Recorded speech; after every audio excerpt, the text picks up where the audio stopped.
এই দেশকে রক্ষা করো আল্লাহ, তোমার বিধান চালু করে দাও, মুসলমানদেরকে আল্লাহ বিজয় দাও। একজন হাদির কে শুট করা মানে পুরো বাংলাদেশের মানচিত্রে শুট করা। একজন হাদির বুকে বুলেটিং মারা মানে পুরা জুলাই বিপ্লবের শহীদদের বুকে আপনার বুলেট মারা। একজন হাদির মাথায় শুট করা মানে বাংলাদেশের পতাকাতে শুট করা। একজন হাদির মাথায় শুট করা মানে বাংলাদেশের ভূখণ্ডে শুট করা। আরে এটা তো শুট নয়, এই শুট আমার দেশের মানুষ করে না, এটা ভারত করেছে। ভারত করেছে, এর জবাব সরকারকেই দিতে হবে, সরকারকেই দিতে হবে। চিল্লায় বলে ঠিক কিনা?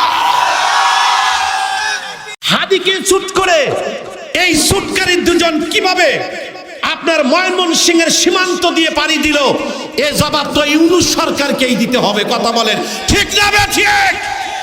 আল্লাহর কসম ওয়াদা করে বলছি, শহীদ জিয়ার বিএনপিকে দিল্লির দাস হতে দিব না।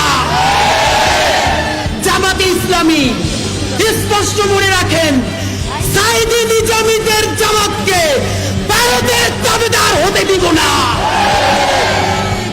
এনসিপির ভাইয়েরা মনে রাখো, শত শত জুলাইয়ের রক্তের মধ্য দিয়ে নেতা হইছো তোমরা।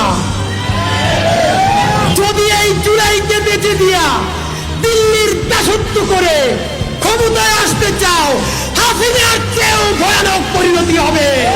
একজন হাদি তৈরি হতে অনেক সময় লাগে।